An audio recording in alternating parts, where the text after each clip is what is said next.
Boa noite, igreja. Eu não sei como você está hoje, mas o salmo que vamos ler parece que foi escrito para hoje. Parece que o salmista te conhece.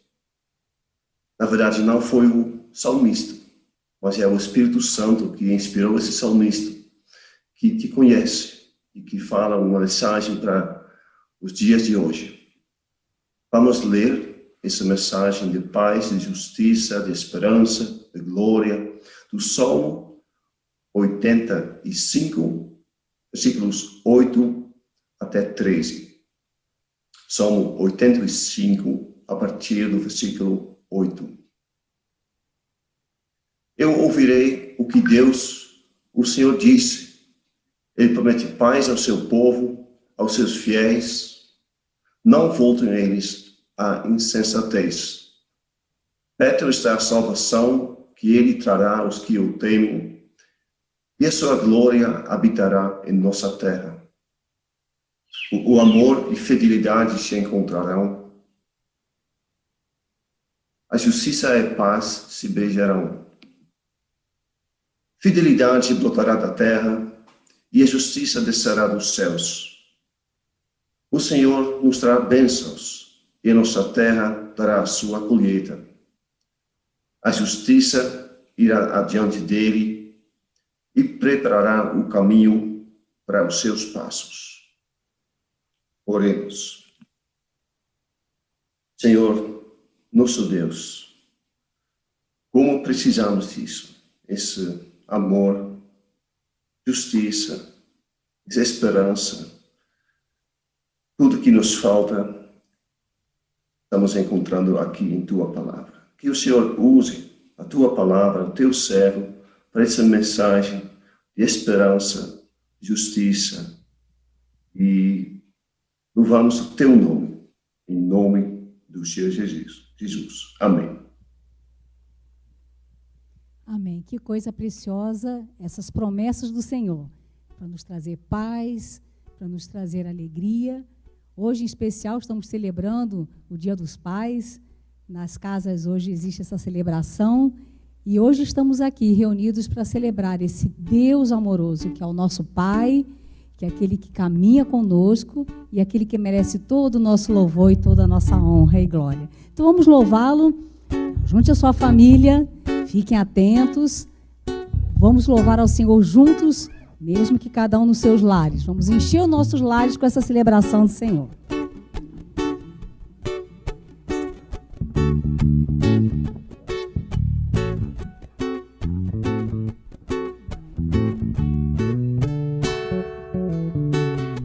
Celebrai com júbilo ao Senhor, todos os moradores da terra. Servi ao Senhor com alegria, apresentai-vos a Ele com cânticos.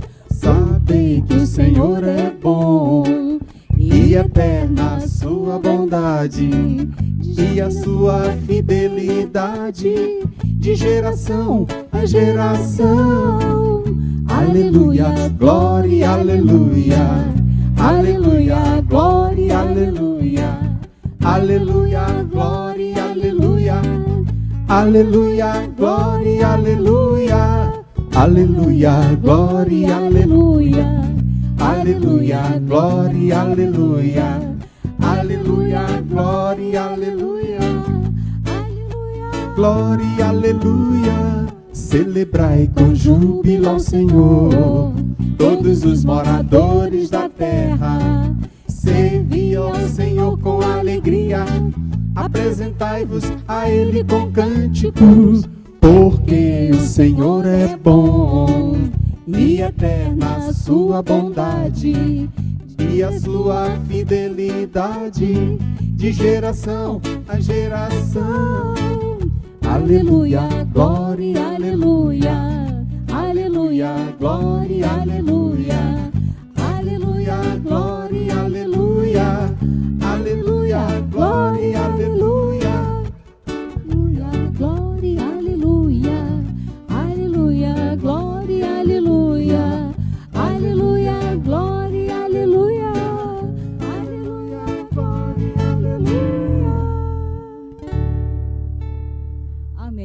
saber que esse Senhor é Deus, que as suas promessas são para os nossos pais, para os nossos filhos, para os filhos dos nossos filhos. Isso só enche o nosso coração de alegria, de santas expectativas. Por isso estamos aqui para render graças ao Senhor.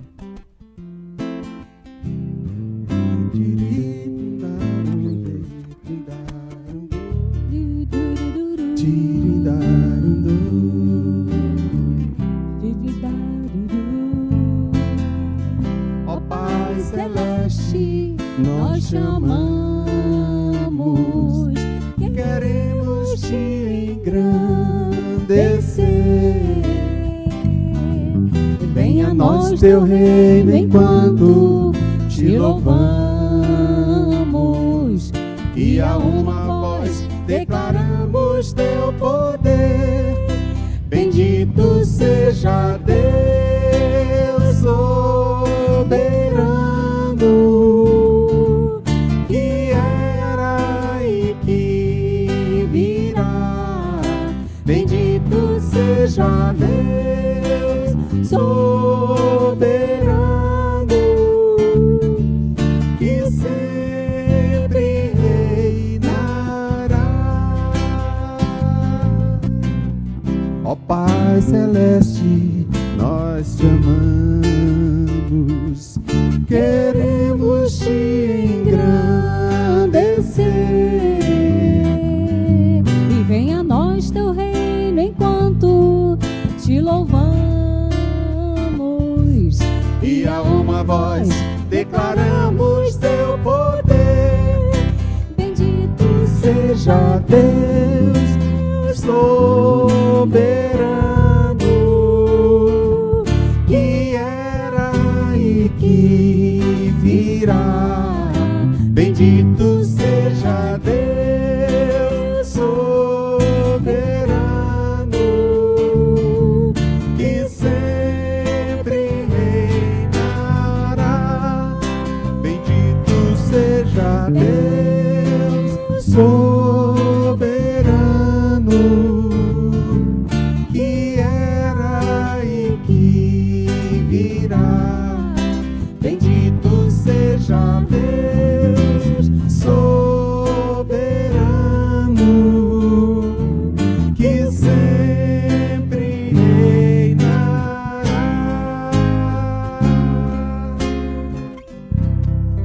Amém. E há um doce espírito nos nossos lares, quando a gente se reúne como povo de Cristo. Um doce espírito que sopra, que tem falado aos nossos corações domingo após domingo. Então vamos também louvar essa presença santa do Senhor e que Ele encha o nosso coração essa noite e o nosso entendimento, para prestarmos culto e sermos profundamente edificados.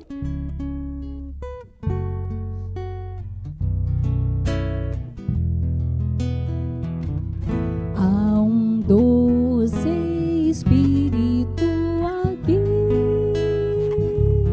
e eu sei que é o Espírito de Deus. Já podemos todos perceber a presença de Jesus, o Salvador. Doce presença, presença santa, vem sobre nós, encher-nos com o teu poder. Te adoraremos por tua presença aqui, e que renovará os nossos corações. Louvado seja o Senhor. Mais uma vez, desde o início.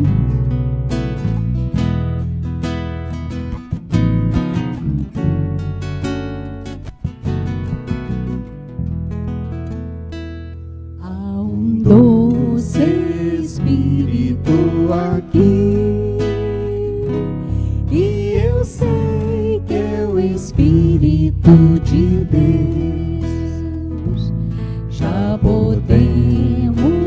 todos perceber a presença de Jesus, o Salvador. Doce presença, presença santa, vem sobre nós, encher-nos com o teu poder. Te adoraremos por tua presença aqui, e que renovará os nossos corações. Louvado seja o Senhor.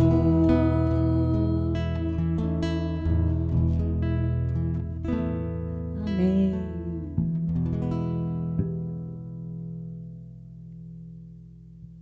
Atenção, atenção, criançada. Tô na área novamente. É o seguinte, vamos à resposta do nosso desafio da semana passada. Quem se lembra qual era a pergunta? A pergunta era: quem era o pai de Lia e de Raquel? Tio Jacó. Recebi algumas mensagens de WhatsApp, recebi e-mail. Vocês estão de parabéns, viu? Ó, parabéns, porque vocês estão acertando todos os desafios. Atenção, atenção. Lá vai a resposta. Vai aparecer aqui na tela. 1, 2, 3 e o nome do pai delas era Labão. Isso aí, galera. Palmas pra você. Beleza. Hoje é o seguinte, hoje a gente vai ter um negócio diferente aqui. Não sou eu quem vou falar pra vocês qual é o desafio do dia. Eu trouxe, lembra dos programas atrás, que nós tivemos 2 modelos desfilando, um era Esaú, outro era Jacó? Pois é, hoje eles que vão fazer o desafio para vocês, e hoje é um negócio bem diferente.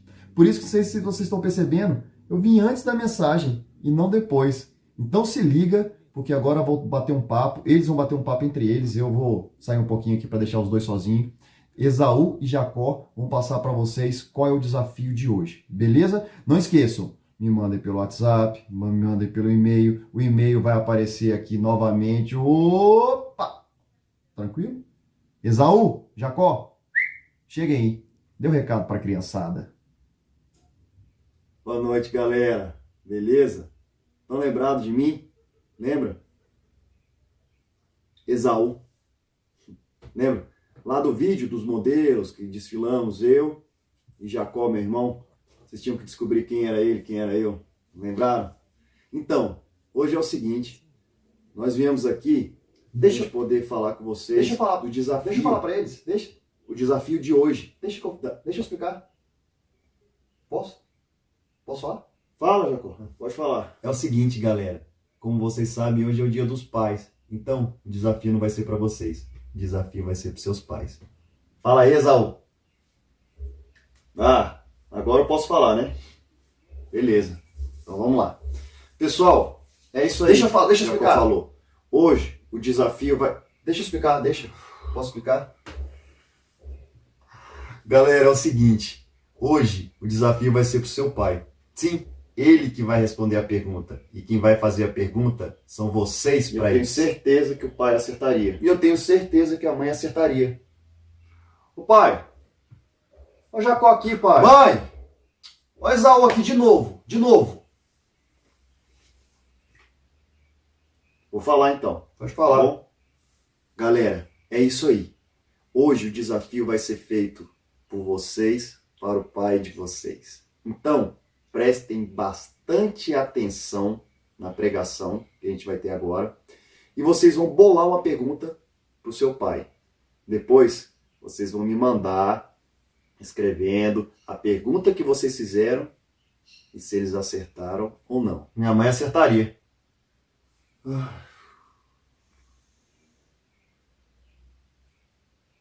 É isso, pessoal. Vou me despedindo aqui. Preste atenção no culto. atenção total e ó, não esqueçam, prepare uma pergunta bem difícil para o seu pai. Tchau para vocês. Jacó, dá tchau aí pra galera. Tchau, galera. Feliz Dia dos Pais, que Deus abençoe sua vida, que Deus abençoe sua família, sua casa. Estamos aqui mais uma vez nesse domingo para prestar culto ao Senhor e seguir um pouco mais nesse caminho que Gênesis traz para a gente sobre a vida dessa família patriarcal, né? Sobre esses patriarcas, suas famílias, seus dilemas. E espero que essa palavra seja desafiadora para você, papai, mas também para você, mamãe, e para todos os que estão participando com a gente no culto de hoje. Que Deus possa falar muito ao seu coração e eu convido você a orar comigo nesse momento. Obrigado, Senhor, por esse dia especial, por essa noite, por esse tempo que o Senhor nos concede novamente como igreja, nos reunirmos mesmo que por meio virtual. A gente te agradece porque nós temos sido aqui edificados, fortalecidos na caminhada e, de certa forma, a comunhão com o Senhor e com os irmãos tem permanecido e nós te louvamos por isso. Nós oramos nesse instante pedindo pelos pais, que o Senhor venha abençoá-los, agraciá-los, guardá-los para a tua glória. Pedimos que o Senhor esteja dando cada um deles sabedoria no trato com seus filhos, no trato com suas esposas, seus cônjuges. Oramos para que o Senhor esteja guardando os seus caminhos, livrando-os de dificuldades, de percalços, e o Senhor possa continuar guardando essas vidas para a glória e para o louvor do teu nome. E agora que temos a tua palavra aberta diante de nós, nós te rogamos que o Senhor fale ao nosso coração, que o Senhor ministre a tua graça ao teu povo nessa noite. É o nosso pedido em nome de Jesus. Amém. Bem, hoje eu gostaria de ler Gênesis 37, apenas um versículo e meio de Gênesis 37, porque hoje eu pretendo falar sobre Gênesis 37 e também Gênesis 38, dando sequência a esses estudos que temos feito. Diz assim, Gênesis 37, versos 1 e a metade do verso 2. Jacó habitou na terra de Canaã, onde seu pai tinha vivido como estrangeiro. Esta é a história da família de Jacó. Esta é a história da família de Jacó. Nós tendemos a olhar para os capítulos 37 a 50 de Gênesis e entendê-lo como história de José. Mas a introdução para essa parte final do livro aqui, no capítulo 37, deixa claro para a gente que a história não é apenas de José, mas dos filhos de Jacó, muito embora o protagonismo de José ocupe boa parte desses últimos capítulos do livro de Gênesis. A Bíblia aqui está nos mostrando o caminho da redenção, o leito por onde corre o rio da graça de Deus na história. O Senhor indo ao encontro do homem, redimindo sua criação da queda no Éden. E os patriarcas são parte dessa história. Deus está chamando um povo, a partir de Abraão, para cumprir os seus projetos redentores na humanidade e em toda a criação. Em Gênesis 12, nós vemos o chamado de Abraão. Deus ali declara uma aliança com Abraão e sua descendência. Deus declara que abençoará Abraão para que ele e sua descendência sejam uma bênção. Deus diz que abençoará a todos os que abençoarem Abraão. E diz mais, diz que todas as famílias da terra seriam abençoadas por meio de Abraão e de sua descendência. Nós vemos então aqui, desde que nós estamos estudando aqui o livro de Gênesis, temos visto Deus cumprindo o que prometeu a Abraão por meio de sua descendência, por meio de Isaque, de Jacó e do povo de Israel. Esse chamado e essa vocação vão se desenvolvendo no correr da história através de gente imperfeita, de famílias imperfeitas, como temos visto nos últimos domingos. Por isso, jamais podemos perder a conexão entre o que está acontecendo em Gênesis com a encarnação do Filho de Deus, ou seja, o Senhor Jesus, que é o cumprimento dessa bênção, E agora conosco, o povo de Israel, o novo Israel, o povo de Deus, representado pela igreja de Jesus. O leito do rio da graça de Deus continua, ele segue, ele passa entre nós. Ele permanece em nossos dias. O mesmo roteiro da redenção, a mesma estrada passa entre nós. E ela nos conduz ao dia final em que Jesus virá para estabelecer definitivamente o seu reino, o reino prometido desde os tempos do Antigo Testamento. E esse dia chegará com toda a sua força e vigor em breve. Você crê nisso? Veja então a conexão profunda que há entre essas histórias que estamos estudando nesses últimos domingos e o que acontece conosco hoje. Se a história antiga aponta para Jesus, agora nós somos o cumprimento das promessas de Deus. Hoje nós já não vivemos sob sombras desse entendimento, mas está claro diante dos nossos olhos a obra realizada por Jesus. Deus segue realizando seus propósitos mediante a aliança, o pacto que realizou inicialmente com Abraão, Isaque, Jacó, e que agora é sustentado por meio de Cristo Jesus, o nosso Senhor, o Rei e o Salvador. Somos o povo da aliança. Deus segue usando o seu povo, abençoando esse povo para que esse povo seja bênção, abençoando todos aqueles que abençoam o povo do Senhor, enquanto usa o povo do seu povo para abençoar todas as famílias da terra. Nada mudou. O projeto de Deus segue até o fim da história, dessa história, quando estaremos agora vivendo a realidade do reino na sua completude. Nós vimos até aqui a história de Abraão, o seu chamado desde Ur dos Caldeus para a terra prometida. Vimos também o nascimento de Isaque, que daria continuidade a esse projeto redentor.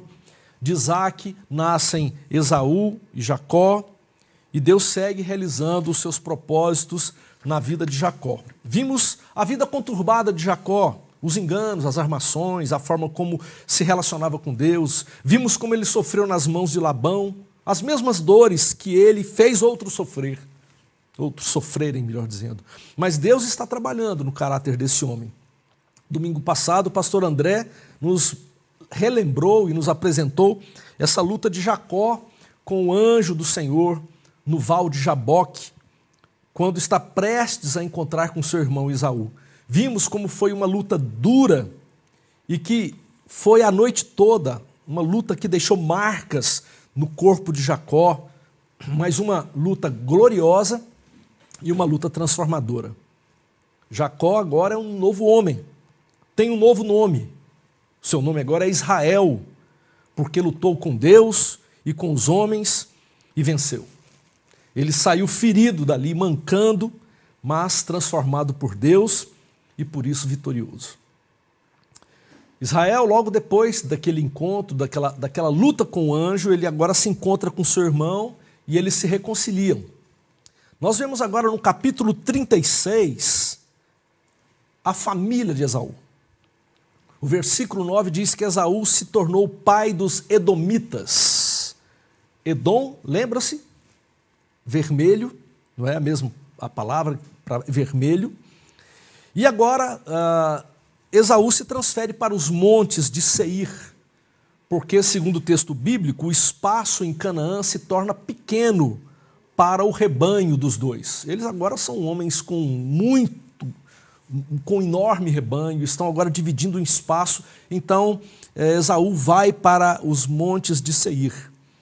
E assim, nós entramos no capítulo 37, quando a Bíblia, depois de nos apresentar a família de Esaú, agora nos apresenta a família de José. Versículo 2, esta é a história, a família de Jacó. Versículo 2, esta é a história da família de Jacó.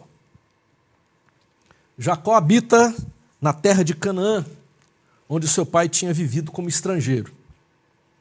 Nós vemos agora que ele está estabelecido, ele tem 12 filhos, nascidos de suas duas esposas, Lia e Raquel, e das servas de suas esposas, que agora são suas concubinas, né? Bila, que era serva de Raquel, e Zilpa, serva de Lia. A família é grande, muita gente. E muito embora Deus esteja realizando uma obra redentora por meio da família de Jacó, vemos que essa família não é perfeita, ela não é tranquila, harmoniosa. A luta com o anjo, a transformação, fruto daquela luta, não foi algo mágico para que a sua família agora se transformasse na família margarina, né, perfeita. Isso nunca acontecerá, pelo menos até que Jesus volte e o pecado seja banido de vez do nosso meio. Ainda encontramos uma família disfuncional, uma família com divisões, com preferências, com mentiras, com enganos, com violência. A partir de Gênesis 37 até capítulo 50 de Gênesis, praticamente José vai assumir o protagonismo da história, exceto em alguns momentos. Bem, José não é um menino fácil. Ele era o filho preferido de Jacó, filho de Raquel, a esposa preferida de Jacó. Era também o filho da velhice de Jacó. O nascimento de José foi o marco do rompimento, ou marco inicial do rompimento de Jacó com Labão e a reversão da fortuna que Labão havia ganhado nas costas de Jacó. Jacó agora passa a acumular um patrimônio considerável e José é o marco dessa guinada. E agora Jacó pode retornar para a terra de seus pais com um patrimônio considerável. Isso tudo fazia parte de José, tornava esse menino um filho especial e um filho preferido. Só que Jacó não se dava conta do mal que aquela atitude de preferência provocava na vida dos seus outros 11 filhos. O texto, no capítulo 37, revela uma sequência de atos que vão gerando ódio no coração de toda a família contra José. Por exemplo, o versículo 2 nos diz que José vai trabalhar como assistente dos seus irmãos Dan, Naftali, Gade e Azer. Presta atenção, esses 4 irmãos são os filhos das concubinas, Bila e Zilpa. Ele vai para vigiar os irmãos. E ele fica de olho em tudo que os meninos fazem. E quando ele chega em casa, ele conta para o pai a má fama dos rapazes, ele entrega aos irmãos, e os irmãos não gostam daquilo. Esses 4 irmãos já têm um pé atrás com José, o dedo duro. Depois, nós percebemos que ele recebe do pai uma túnica régia, uma roupa especial, de mangas longas, ricamente ornamentadas, uma veste típica de realeza, ou da realeza. Era como se Jacó estivesse designando a José o governo da família. Era como se o José se tornasse o reizinho dentre os irmãos. Isso está no versículo 3. E os irmãos não gostam disso. Pelo contrário, vai crescendo um ódio no coração dos irmãos. No versículo 6, José conta um sonho que ele teve para os seus irmãos. Ele diz que 11 feixes de trigo que os irmãos haviam amarrado se curvavam diante do feixe que ele havia amarrado. E o versículo 6 nos diz que isso deixou os irmãos profundamente irritados. Você quer dizer que você vai nos governar? O quarto acontecimento descrito no capítulo 37, que vai mostrando como é que vai se desenvolvendo uma ira dos irmãos contra José, é quando ele relata um segundo sonho. E nesse segundo sonho, ele fala que o sol, a lua e 11 estrelas se curvam diante dele. E dessa vez, até o pai fica bravo. O pai repreende e pergunta: que sonho foi esse, menino? Eu, sua mãe e seus irmãos vamos nos dobrar diante de você? É claro, nós sabemos hoje que esses sonhos se cumpririam no futuro, naquele contexto. Mas ali, naquele episódio, esses episódios, melhor dizendo, demonstravam uma profunda arrogância de um filho mimado e um filho protegido pelo pai, de tal forma que vai crescendo uma ira. E a gente vai percebendo que assim José foi se isolando de todos. Primeiro, ele se isola dos irmãos, filhos das concubinas, depois ele se isola de todos os demais irmãos, e um pouco depois, até o seu pai está desconfiado daquela conversa atravessada e passa a observá-lo de um modo mais atencioso. O texto vai mostrando então que vai sendo gerado um sentimento de ódio na família.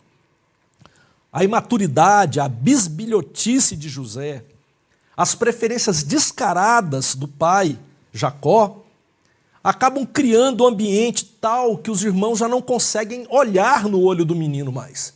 Já não conseguem falar com ele de maneira amigável como irmãos. É violência o tempo todo.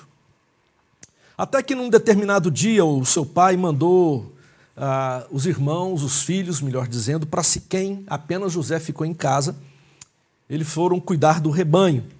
E aí o pai então disse: José, vai lá em Siquém, eu quero saber notícia dos seus irmãos, como é que as coisas estão acontecendo por lá. Era uma distância considerável. De Hebrom a Siquém eram 80 quilômetros. Próximo do destino, próximo de Siquém, José se perdeu. E ele ficou vagueando pelos campos até que ele encontra um estrangeiro. E através desse estrangeiro ele fica sabendo que os irmãos já não estão mais ali em Siquém, mas eles foram para Dotã. E ele foi ao encontro dos irmãos. Dotã ficava exatamente na rota de quem vinha do norte, com destino ao sul. É como que uma estrada natural. Quem vinha da Síria, com destino ao Egito, os comerciantes, caminho de quem viajava, de quem transitava por aquela região, caminho de mercadores. E ainda ao longe, quando ele vinha lá, de longe ainda, os irmãos viram José e eles disseram: lá vem aquele sonhador, vamos matar esse menino. Porém, com a intervenção primeira de Rúben e depois de Judá, José foi poupado e depois de um tempo, dentro de uma cisterna seca, ele foi vendido aos mercadores ismaelitas que se dirigiam ao Egito, levando suas cargas com diversos produtos para o comércio. Então, eles matam um bode, mergulham a túnica real de José naquele sangue, vendem o menino e depois entregam a túnica ao pai, dizendo: pai, achamos isso, veja se é a túnica do teu filho. Eles não disseram: veja se é a túnica de José, o nosso irmão. Ele diz: vejam se é a túnica do teu filho. Essa frase tem um profundo significado. Um animal foi morto no lugar de José. Uma veste real foi manchada de sangue. E tudo isso aqui envolto em mentiras e enganos. São símbolos que nos lembram outras histórias, não é verdade? Nos lembram as histórias passadas, nos lembram as fraudes de Jacó, que engana seu pai Isaque com peles de cabrito e roupas de Esaú. Vejam, portanto, cabrito e roupa. Mas nos lembram também de que um rei, descendente de Jacó, morrerá para cumprir os propósitos de Deus para a humanidade. Alguém morrerá por todos. José desmonta quando ele recebe em suas mãos as vestes rasgadas e ensanguentadas. Ele recusa o consolo de todos e ele diz: chorando eu descerei à sepultura para junto do meu filho. E o capítulo se encerra com José chegando no Egito como mercadoria. Os midianitas venderam José a Potifar, oficial do faraó e capitão da guarda. Deus estava realizando uma obra redentora para a família de Jacó através dessa história marcada por traições, violências, enganos, como nós veremos no domingo que vem. Não vou antecipar. Mas há outros personagens aqui nesses 2 capítulos que nos chamam a atenção. Exatamente o texto diz, esta é a história da família de Jacó. Vamos ver então outros personagens dessa família de Jacó. São capítulos que contam a história da família de Jacó e não somente a vida de José. Vamos começar pelo filho mais velho, Rúben. Rúben aparece aqui. A gente às vezes passa rapidamente na leitura bíblica, ficamos tão focados em José que nos esquecemos de Rúben. Rúben é o filho mais velho, é o primogênito. Essa é uma posição de privilégio na cultura familiar daquele contexto.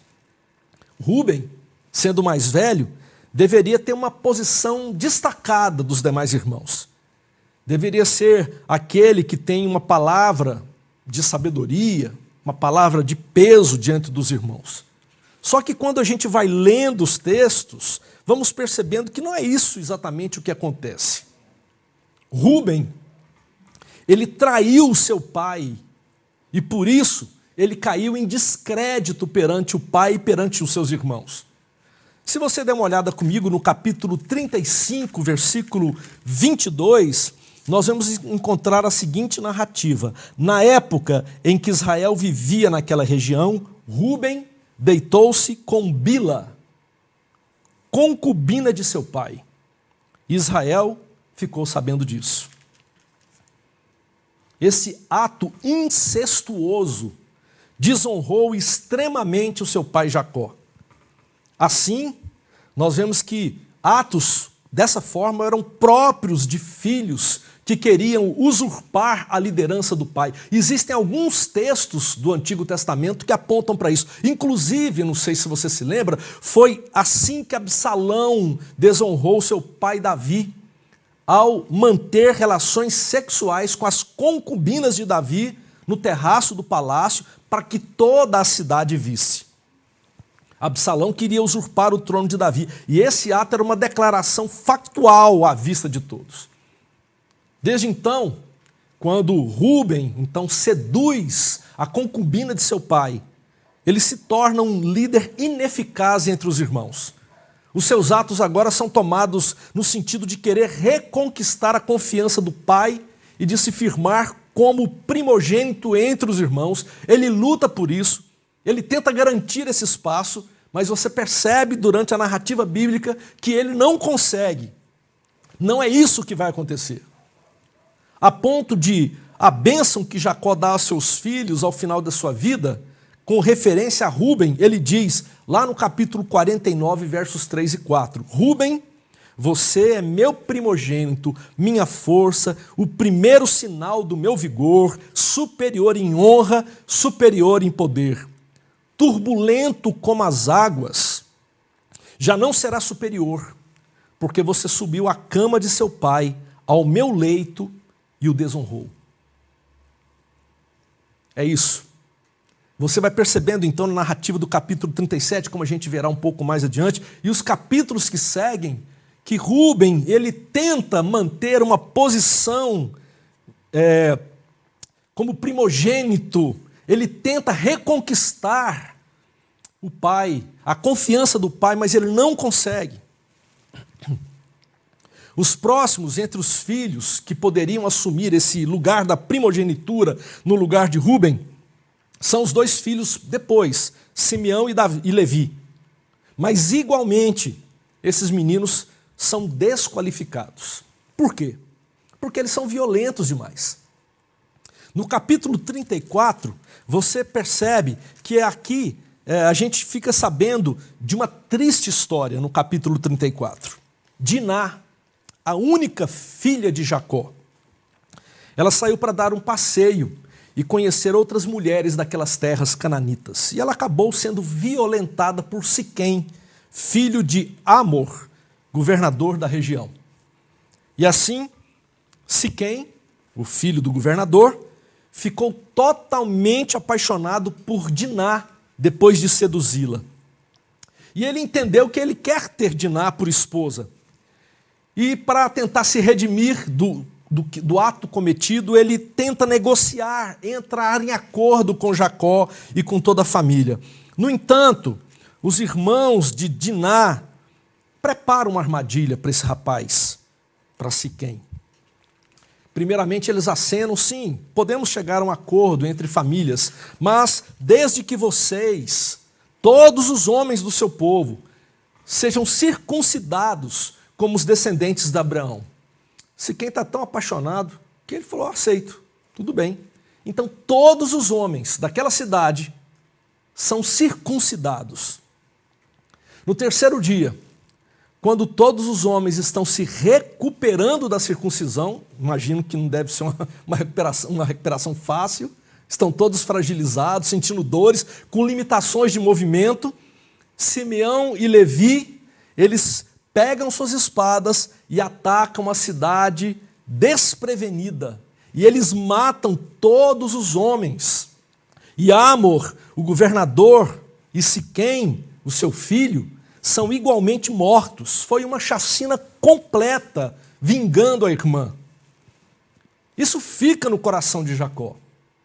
Isso desestabiliza a família e o respeito que a família teria por esses dois rapazes. Tanto que na bênção aos filhos, Jacó profere as seguintes palavras: Simeão e Levi são irmãos. Suas espadas são armas de violência. Que eu não entre no conselho deles, nem participe da assembleia, porque em sua ira mataram homens, e a seu bel prazer aleijaram bois, cortando-lhes o tendão.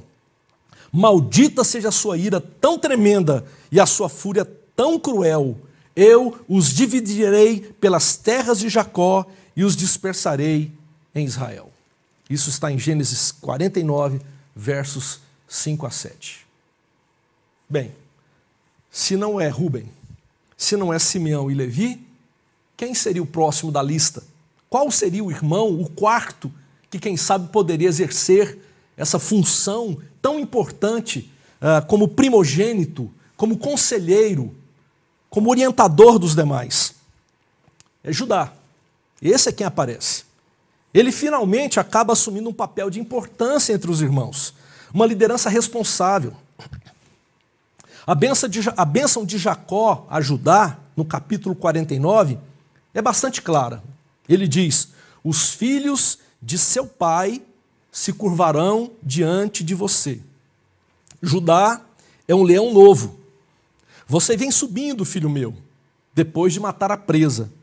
Como um leão, ele se assenta, ou seja, como um rei, e ele se deita como leoa, ou seja, uma mãe que alimenta os seus filhos. E a pergunta de Jacó é: quem tem coragem de acordar esse leão que é uma leoa? Versículo 10 do capítulo 49 de Gênesis diz: o cetro não se apartará de Judá, nem o bastão de comando de seus descendentes, até, preste atenção, até que venha aquele a quem ele pertence, e a ele as nações obedecerão. Aqui está uma profecia clara sobre Jesus, descendente de Judá, aquele que viria séculos depois para redimir o mundo por meio de sua vida, obra, morte e ressurreição. Ele que é o próprio Deus encarnado e que agora nos religa a Deus. Jesus, o leão da tribo de Judá, aquele que vencerá a morte, o pior e mais terrível de todos os inimigos, aquele que protege, mas ao mesmo tempo aquele que alimenta. Nós vemos nesses capítulos, então, os lampejos de ações de liderança de Judá sobre os seus irmãos. Quando José foi jurado de morte pelos irmãos, lembram? Primeiramente, lá foi Rúben quem se manifestou, no capítulo 37, versículos 21 e 22. Rúben queria, com isso, livrar José e levá-lo de volta ao pai. Disse: papai, está aqui o seu filho que o senhor tanto ama. Eles queriam matá-lo, mas ele está tentando reconquistar a confiança do pai. Quem sabe com essa atitude, ele como filho mais velho, que havia pisado na bola, pudesse reconquistar a confiança do pai. Só que, assim que ele diz para os filhos, para os irmãos, melhor dizendo, não vale a pena matar, não vamos matá-lo, assassiná-lo, mas jogam no poço. Era uma forma de morte também, porque ali ele não teria alimento, não teria água, provavelmente morreria ali por inanição. Rúben, depois de dar esse palpite, essa opinião, ele sai de cena. A gente não sabe se ele foi em busca do rebanho ou o que acontece, mas ele tem uma intenção, ele pretende voltar depois e nas costas dos irmãos, enganando os irmãos, livrar José. Mas quando ele volta e ele vai ao poço, José não está lá mais naquela cisterna seca. Eles já haviam tirado o menino e vendido para os mercadores ismaelitas. E quando ele vê o poço sem José, ele rasga as suas vestes e ele pergunta, o jovem não está lá, para onde irei agora? Gente, a resposta é simples. Se ele realmente está intencionado de salvar o seu irmão, a resposta era óbvia. Tome o caminho dos mercadores e resgate o seu irmão. Mas Rúben não vai. Ele se alia à violência dos irmãos para obter uma resposta mais fácil à sua pergunta por meio da mentira. Você percebe que a atitude de Judá foi, de certa forma, diferente na intenção. Jacó iria morrer de fome e sede naquele poço se ali ele ficasse. Mas nós percebemos que a crueldade dos irmãos é tamanha que depois de jogarem José na cisterna, o menino no desespero, angustiado, provavelmente gritando bastante, eles se assentam para comer e se tornam insensíveis aos gritos de pânico do irmão de 17 anos de idade. Dá uma olhada comigo em Gênesis capítulo 37, verso 25. Todos os seus filhos e filhas vieram com 25, desculpe-me. Ao se assentarem para comer, viram ao longe uma caravana de ismaelitas que vinha de Gileade. Eles jogaram o menino no poço e foram comer. Judá então propõe que José seja vendido aos mercadores. E os seus irmãos concordam. Talvez fosse uma forma de dar uma oportunidade, uma chance de vida àquele menino. No capítulo 42, versículo 21, a Bíblia diz, vimos, quando eles se encontram no futuro, eles dizem, vimos como José estava angustiado, quando nos implorava por sua vida, mas nós não lhe demos ouvidos, jogamos ele naquela cisterna e deixamos morrer. Então Judá entra na história e fala, não, peraí, não vamos matar o menino assim não, vamos dar uma segunda chance. E ele então retira o menino da cisterna e eles então vendem José para os mercadores. Judá jamais poderia compreender que essa atitude seria o instrumento de Deus para livrar toda a sua família da fome e da completa destruição moral e espiritual a que estavam submetidos ali naquela acomodação à cultura cananeia. Eles estavam perdendo por completo a bênção de Deus. Mas Judá, apesar de algumas virtudes que a gente consegue perceber aqui nos capítulos que se seguem, ele é também um homem carregado de incoerências. Ele não é diferente de seu pai. Ele não é diferente dos seus antepassados. Ele não é diferente dos seus irmãos. Como eu disse há 2 domingos atrás, farinha do mesmo saco. Mas Deus age graciosamente na vida desse homem. O capítulo 38 é um capítulo terrível. Nós vemos aqui Judá deixando seus irmãos, deixando a casa do seu pai e indo morar entre os cananeus. Ele abandona a família, ele rejeita a aliança de seus antepassados e ele passa a morar na casa de um homem em Adulão, chamado Ira. E ali ele se casa com uma mulher cananeia, que a gente não sabe o nome, mas ela é filha de um homem chamado Suá. Com essa mulher ele teve 3 filhos. Onã e Selá. Quando tinha por volta de 18 anos, segundo alguns comentaristas, Judá escolheu Tamar, uma moça cananeia, para ser esposa do seu filho mais velho. Um sinal claro de que ele estava realmente rompendo com a aliança familiar, porque agora, além de ter casado com a mulher cananeia, ele estava dando seus filhos a mulheres cananeias. Então, seguindo ali eles se casam, só que era um homem perverso. A Bíblia não entra em detalhes, mas diz que Deus reprovou a conduta perversa de Er e o matou. Não sabemos qual foi essa atitude. Então, seguindo as tradições, vale a pena lembrar que isso aqui é antes da lei mosaica, tá? Então, seguindo as tradições, Judá diz a Onã, o seu segundo filho, case-se com Tamar. E assim, seria suscitado descendência para o irmão falecido. Onã, respeitando o pai, se casa com Tamar, mas sempre que coabitava com ela, ele lançava o seu sêmen no chão, porque ele não queria dar filhos a Tamar. E a Bíblia diz que o Senhor reprova a atitude de Onã de tal forma que também o mata. Resta quem? Selá. Só que Selá, nessa altura, era um menino. Era o último filho de Judá. Era uma criança ainda.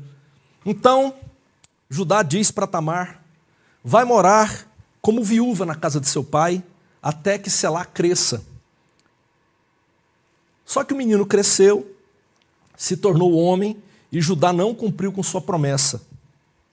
Judá estava tão distante de Deus, que ele não conseguia enxergar que era o Senhor quem havia tirado a vida de seus filhos por conta da perversidade dos seus corações. Ele estava tão enfronhado nessa perversidade cultural que para Judá havia algum tipo de feitiço em Tamar.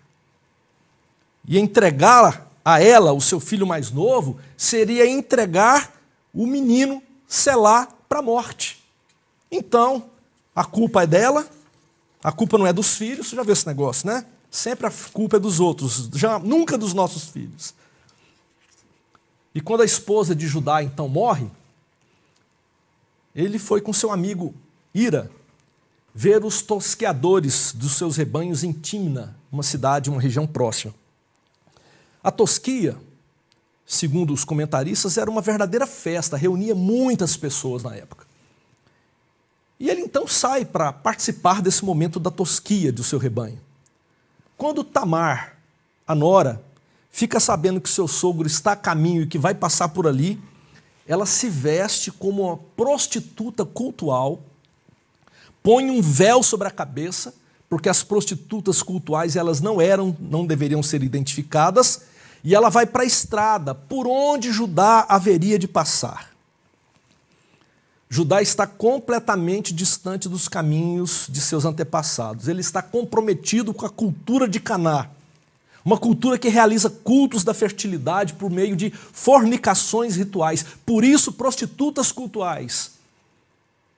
A descida geográfica de Judá, dos altos do Hebrom, lá no capítulo 35, versículo 27, para as terras baixas de Canaã, revelam exatamente a condição espiritual que esse homem encontra. Ele caminhou para baixo. Ele que andava na aliança com o Senhor, agora vive no meio de Caná, dos cananeus, dos cananitas ali, numa depravação completa. Ele que morava na terra prometida, abriu mão de tudo para viver entre a idolatria e o mundanismo de Caná, desprezando as promessas e as bênçãos de Deus. Só que Deus é tão misericordioso que encontraria Judá ali na esquina. Literalmente. Deus tem um propósito para Judá. E quando ele está caminhando, ele vê a prostituta cultual no caminho, ele então oferece, olha, deite-se comigo. E ela fala, mas o que eu vou receber? Eu te dou um cabrito do meu rebanho. E eles então têm uma relação e ela é engravida. Mal sabe ele que a prostituta cultual era Tamar disfarçada. Essa mulher, ela valorizava tanto a descendência dos antepassados de Judá, que ela deseja ter um filho daquela família, mas Judá despreza a sua família. Ele quer ter um descendente, ela quer ter um descendente do povo de Israel, e ela se empenha, ela mente. Malogro e enganação faz parte do jogo de Tamar, uma vez que Judá jamais cumpriria a sua promessa, então ela age. Só que Judá não tem o cabrito para pagar aquela noite. Então, ela fala, então me entrega uma garantia. Ele então entrega para ela, a pedido dela, o seu selo com um cordão, provavelmente era um colar assim com um selo que ele carregava no pescoço, e um cajado também com as marcas dele. E ele vai embora. Ele fala, vou trazer o cabrito, você me devolve. Tudo bem? Tudo bem. Só que Ira, o amigo, volta depois levando o cabrito. Mas ele não consegue encontrar a tal prostituta cultual. 3 meses depois, chega na casa de Judá a notícia que Tamar está grávida. Ele fica irado. Ele se irrita e diz, tragam Tamar para fora e queimem ela viva, porque ela desonrou meu filho. Judá, olha só, quando a gente está no pecado, a gente é tão inconsequente, né? E Judá se julga no direito de viver na prática do pecado, se deitando com prostitutas, mas não suporta saber que a sua nora possa ter se deitado com um homem. E quando, então, eles vão a Tamar, ela revela, olha, eu estou grávida do homem que é dono dessas coisas. E entrega o selo, o cordão, o cajado, e fala, veja se o Senhor reconhece a quem pertencem esses objetos. Perceba, novamente um cabrito envolvido, vestes e adereços, como na relação Jacó e Ismael, como na relação José e Jacó. Judá, então, olhando para aquilo, ele cai em si. E ao invés de condená-la, ele diz, ela é mais justa do que eu. Judá reconhece o seu pecado. O texto diz que ele não volta mais a ter relações com Tamar. Os sinais são de um arrependimento. Os sinais são de uma operação de Deus na vida desse homem, tanto que nos capítulos posteriores nós percebemos agora um Judá transformado, assumindo um importante papel na liderança de seus irmãos, cumprindo assim com os desígnios divinos. O que dá a entender é que Judá agora volta para o seio da família e ele agora segue com a família até o Egito.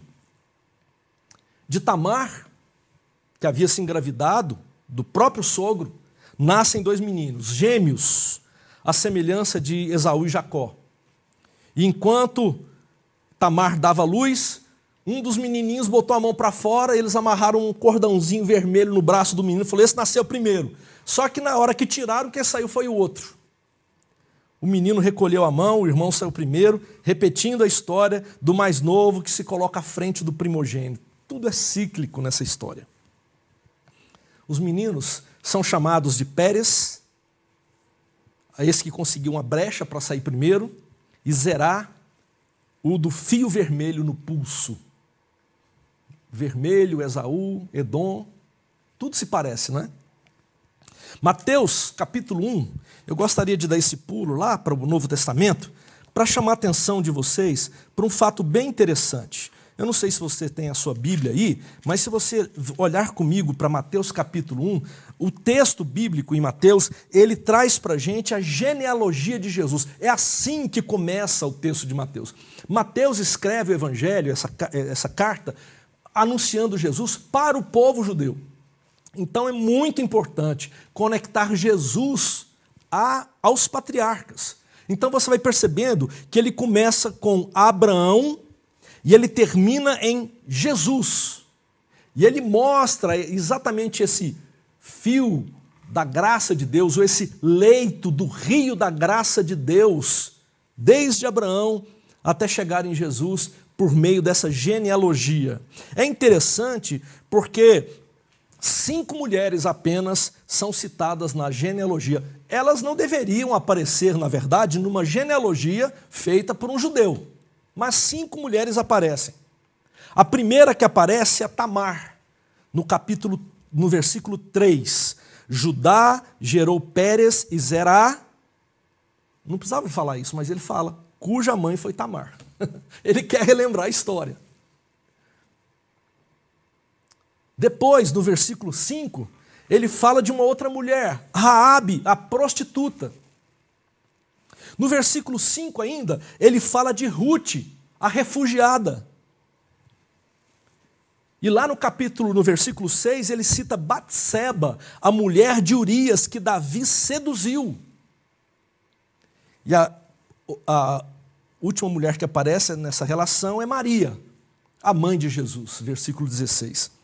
Então é muito interessante a gente perceber que é no meio dessa história intrincada, complexa, que foge à nossa compreensão, que Deus está construindo a história da salvação. É através desse ribeiro sinuoso e turvo que a graça de Deus emerge e a manifestação da salvação aparece diante dos nossos olhos. Que coisa estranha, mas ao mesmo tempo misteriosa e gloriosa. Porque isso é sinal de esperança para você e para mim. Você acha que a sua família está ruim? Você acha que esse talvez seja um dos piores dias dos pais que você já comemorou? Por causa de algumas situações? O Senhor está agindo.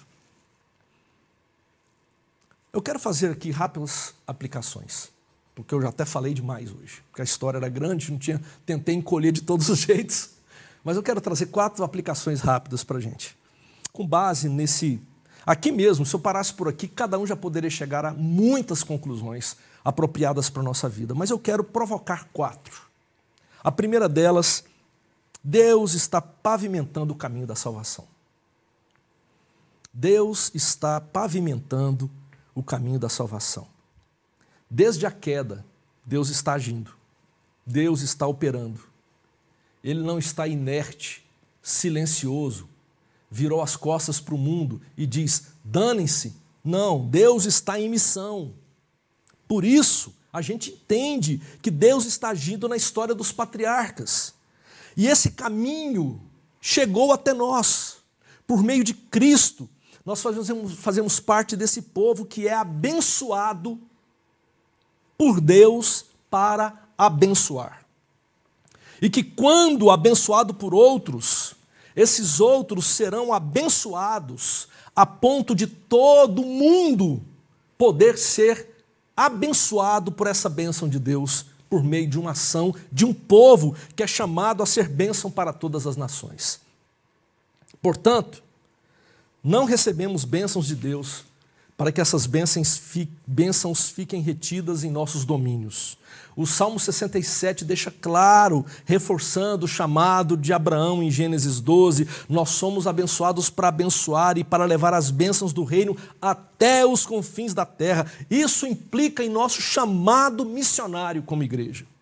O que nós temos visto na providência divina na vida dos patriarcas, nós vemos hoje acontecendo na nossa própria vida pessoal e na nossa vida comunitária. Deus está realizando sua obra em nós. Outros serão abençoados à medida que formos fiéis no cumprimento de nossa vocação de povo anunciador. Essa é a primeira aplicação que eu quero deixar. Deus não terminou a sua obra de pavimentação do caminho da salvação. Ele continua fazendo e Ele agora é a nossa vez na história de agirmos como seu povo. Segunda aplicação. Deus chama o seu povo a andar em seus caminhos. Esse é um ponto de destaque na vida dos patriarcas. O tempo todo Deus os chama a seguirem nos seus caminhos, nos caminhos de Deus. O povo de Israel é um povo nômade. Eles vivem numa terra que ainda não é a sua, pelo menos por enquanto, mas que será conquistada futuramente. Eles sairão de Canaã como um clã familiar. Eles irão para o Egito, viverão lá um período de tempo e retornarão de lá agora como um povo. E Deus está agindo, e eles se estabelecerão na terra que naqueles dias ainda era terra de peregrinação. Andar nos caminhos do Senhor é o que o Senhor espera de mim e de você.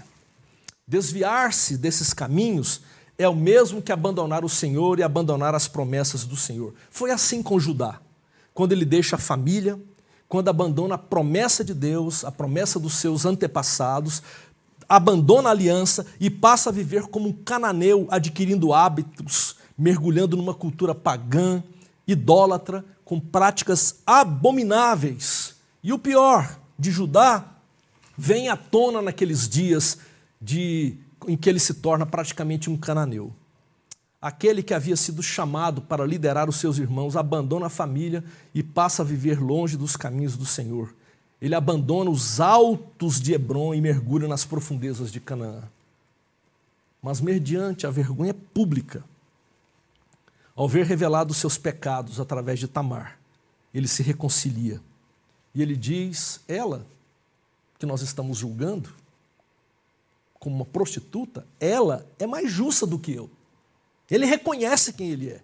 Ele reconhece os seus pecados. E agora, anos depois, no Egito, quando José ainda não havia se revelado aos seus irmãos, nós percebemos que Judá é um exemplo de firmeza e fé à frente dos irmãos, como o texto bíblico nos mostra.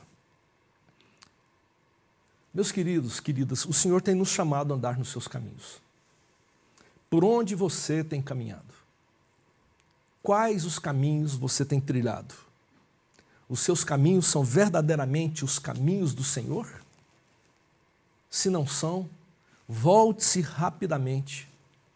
Abandone as práticas pagãs, abandone o mundanismo, o secularismo e volte-se para o caminho do Senhor e ande segundo a sua vontade.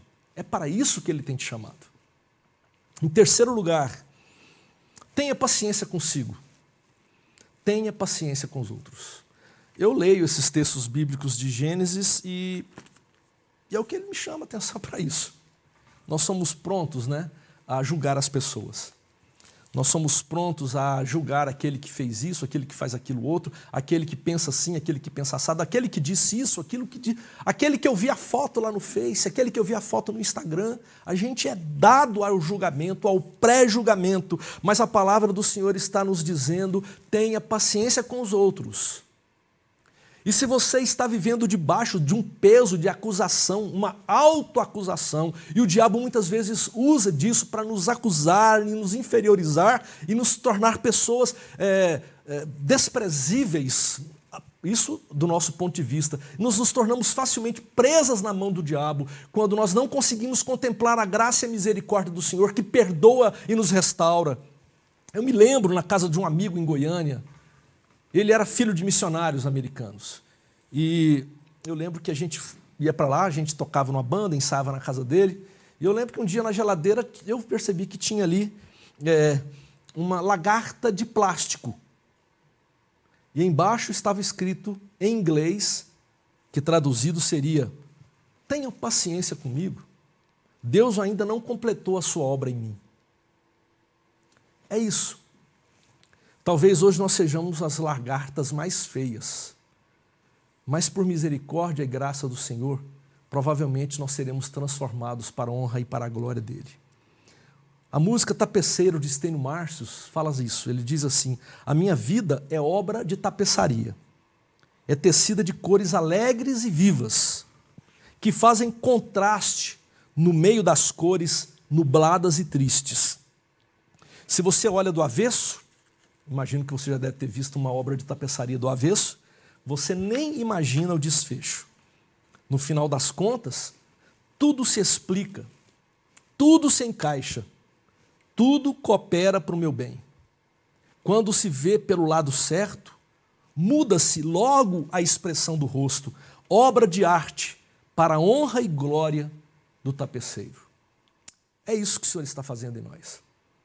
O Senhor está operando obra-prima em mim. Uma música minha fala sobre isso. O Senhor está tecendo a sua obra em mim. Deus estava operando na vida da família dos patriarcas. Deus está operando na sua vida. Deus está operando em minha vida. Deus está operando na vida do irmão. Tenha paciência consigo. Tenha paciência com os outros. Deus não descansa a sua mão. O que nos compete é cooperar com essa obra do Senhor, amando os irmãos e buscando viver uma vida santificada, justa, honesta, sensata, sincera para a sua glória. Incoerências sempre aparecerão, mas precisamos voltar para os caminhos dele, clamar por graça e misericórdia.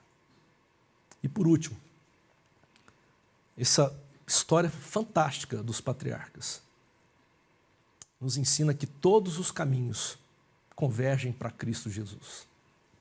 Há uma tendência atual, moderna, de desconsiderar o Antigo Testamento.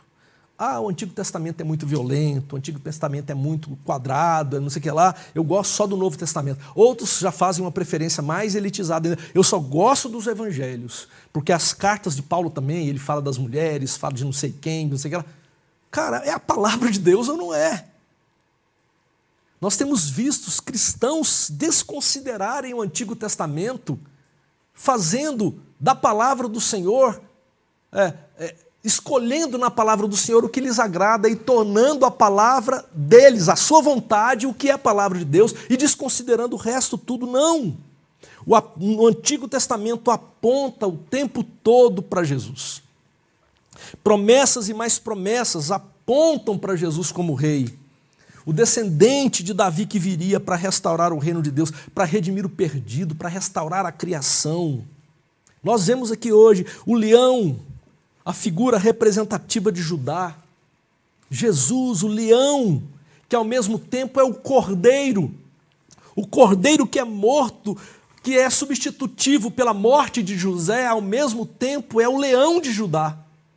Jesus, portanto, está representado o tempo todo no Antigo Testamento. Ele está apontando para a sua graça e misericórdia em nosso favor. São diversas imagens apontando para Jesus, aquele que virá e que já veio para resgatar, para redimir a nossa vida e que completará essa obra em nós em breve, aleluia por isso. E agora, nós que temos o privilégio de não andar mais nas sombras da revelação, mas hoje temos a revelação clara e limpa diante dos nossos olhos, podemos contemplá-la mediante as Escrituras, podemos hoje ler uma história de José e interpretá-la porque já sabemos o fim. Hoje nós podemos conectá-la com o Novo Testamento.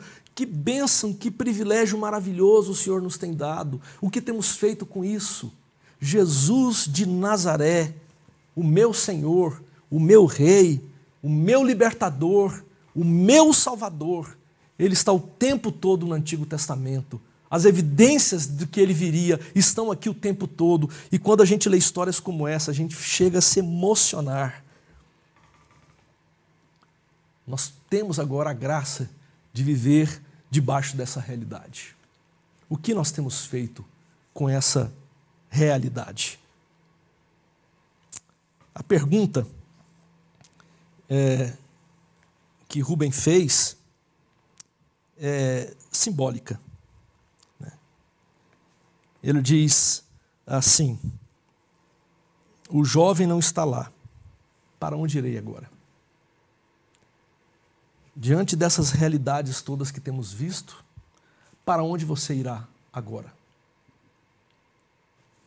Ele preferiu a mentira do que libertar o seu irmão. E pagou o preço por isso. Mas Deus, por sua graça e misericórdia, construiu a história que nós conhecemos hoje. Para onde você irá agora com essa verdade que está diante dos seus olhos? Vamos orar?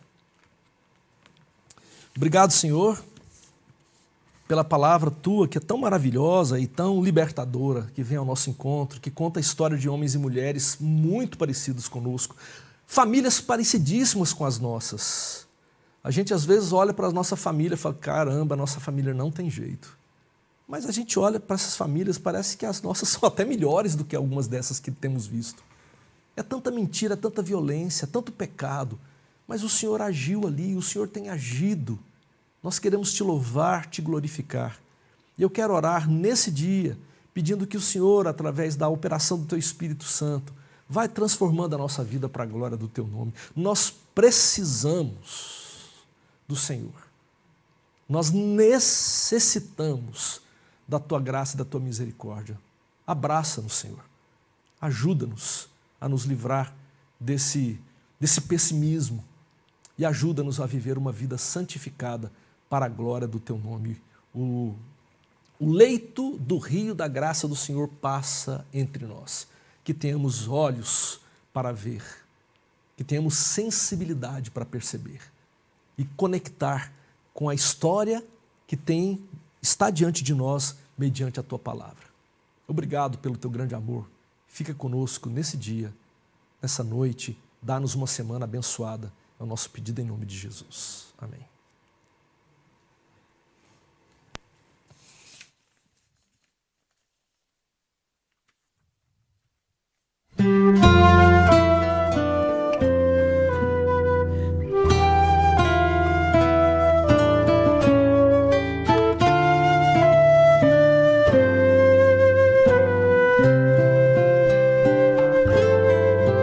Eu creio em meu Deus, meu Pai Criador, bondoso e fiel Senhor. Eu creio nele, enfim, pois deu em meu lugar seu Filho para me salvar. Eu graças te dou, meu amado Rei, e sempre fiel serei. Meu Deus, meu Senhor, de tão grande amor, Eu quero seguir-te, eu quero seguir-te, eu quero ser mais de ti. Vamos adorar a Deus. Vamos adorar a Deus. Vamos invocar seu nome. Vamos adorar a Deus. Quando eu adoro a Deus, quando eu adoro a Deus, o seu gozo inunda o meu ser. Quando eu adoro a Deus, a único que é digno de receber a honra e a glória, a força e o poder, ao Rei eterno, imortal, invisível, mas real, a Ele ministramos o louvor.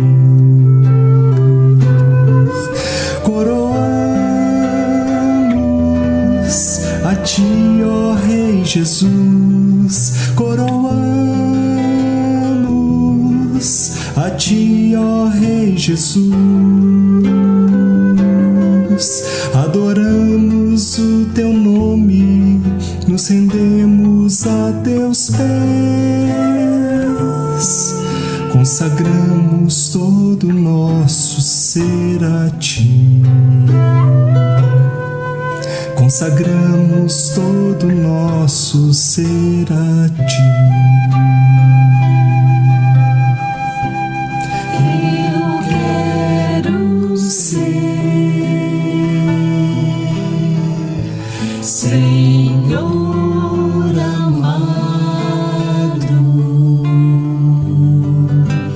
como um vaso nas mãos do oleiro.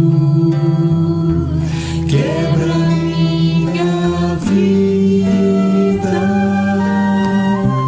e faz-a de novo.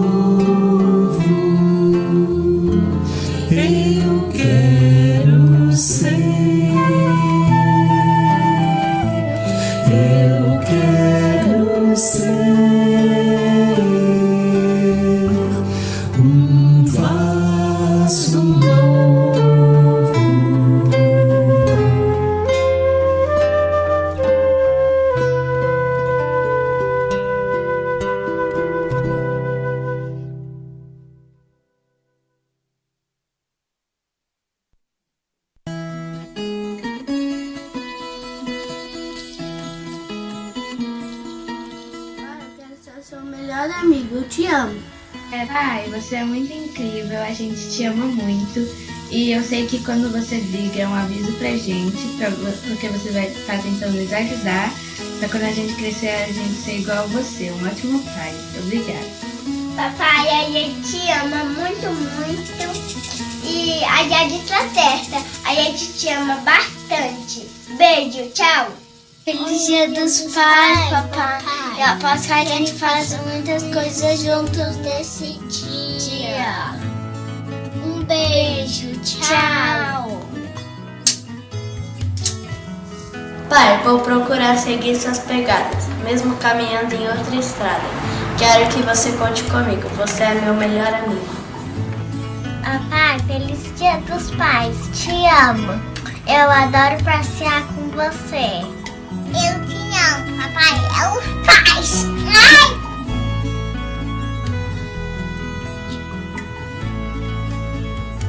Papai, eu te amo muito, você é meu amigão. Oi, papai, feliz Dia dos Pais. Te amo de montão no meu coração. Eu queria gravar isso pra te dar tanto amor e eu te amo.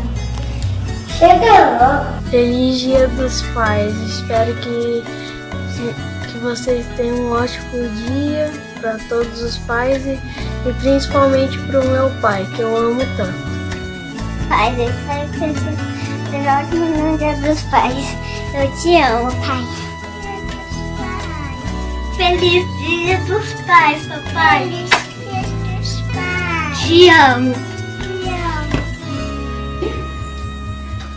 Papai, eu gosto muito quando você joga futebol comigo e monta Lego comigo. E também gosto quando você toca muito bem. Você me ensina. Te amo, papai. Eu gosto que você faça um ato que eu gosto muito. Eu gosto que nós passeamos com pão de queijo. Te amo, papai. Te amo.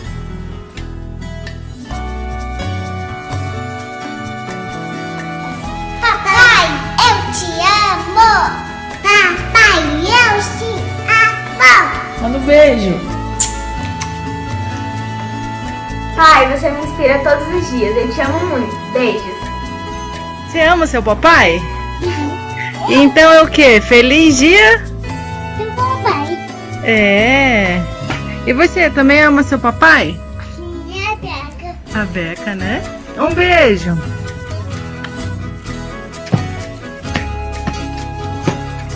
Parabéns, pai. Te amo, pai. Oi, pai. Eu gosto muito de você. Eu nunca te esqueço. Eu nem sei o que dizer, porque você é uma ótima companhia. E eu só consigo lembrar de quando você faz os momentos ótimos comigo. Obrigada, pai, por cuidar da gente, por amar muito a gente, nos dar muito carinho e sempre fazer o seu melhor para agradar a gente. A gente te ama muito.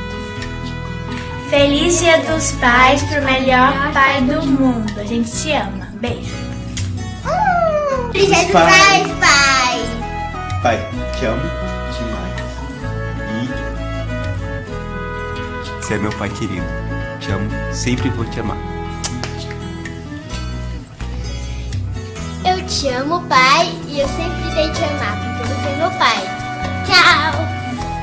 Papai, te amo muito, muito, muito. Papai, te amo muito, muito, muito. Sempre vou te amar. Você é uma inspiração pra mim. Feliz Dia dos Pais. Papai, eu te amo muito. Beijo. Tchau. Papai, eu te amo muito, muito, muito, muito mesmo. Mais do que chocolate. Beijo. Pai, eu gosto muito de você e eu adoro te ajudar. Te amo muito. Pai, eu gosto quando você faz um almoço bem gostoso, a gente brinca junto e eu faço pizza junto com você. Papai, você lembra o nome? Feliz Dia dos Pais. Eu te amo.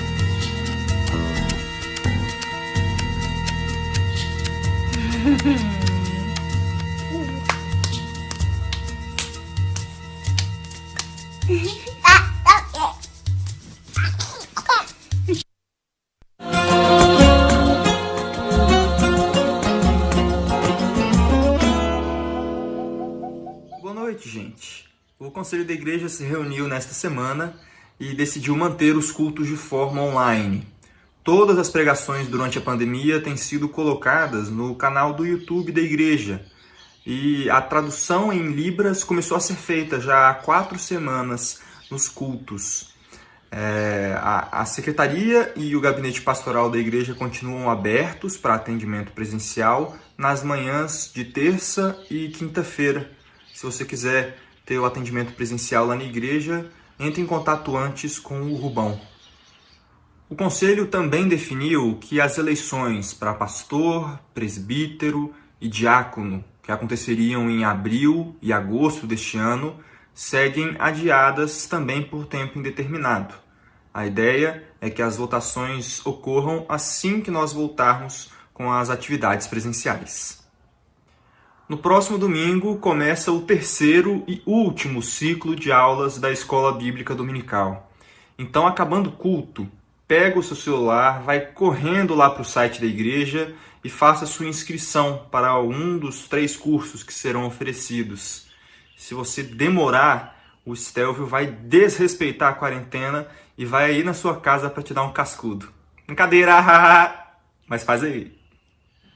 Nessa terça-feira, às 7h30 da noite, nós teremos mais um culto, dessa vez pelo aplicativo Zoom. A nossa anciã, a Cláudia Barbosa, também conhecida como Senhora do Destino, ou Dandara, é quem dará o estudo dessa semana. Já na sexta-feira, às 7 horas da manhã, nós temos mais uma reunião de oração. Participe conosco. A igreja tem conseguido manter as suas contas em dia durante a pandemia. A IPLN pede que os membros da igreja continuem sendo fiéis no dízimo e na transferência também das ofertas, para que a IPLN passe por esse período tão complicado sem deixar de cumprir suas responsabilidades, inclusive com os nossos missionários. Boa noite e boa semana para todos.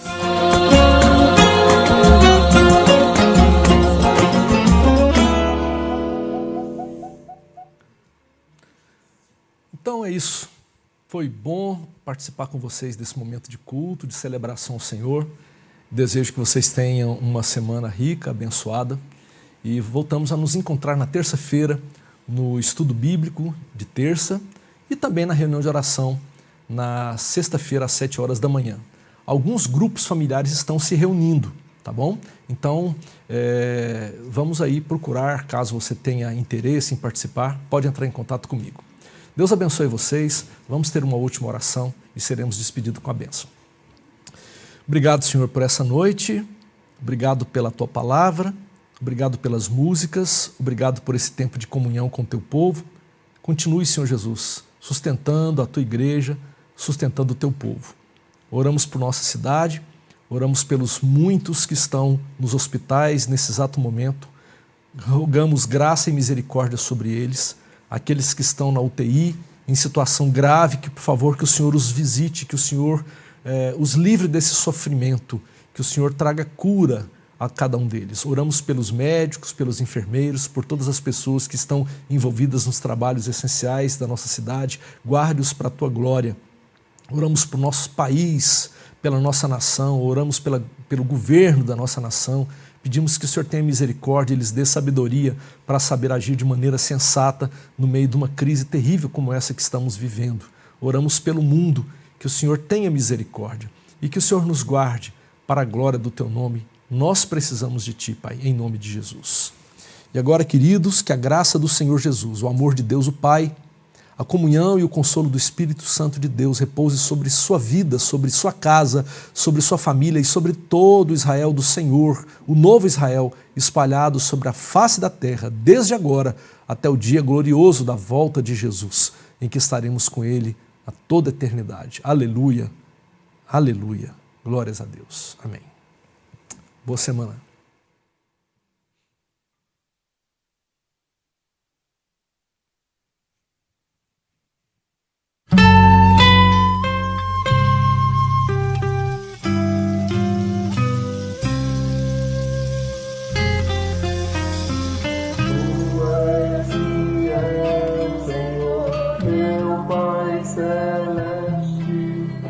Pleno poder a Deus Filho dá.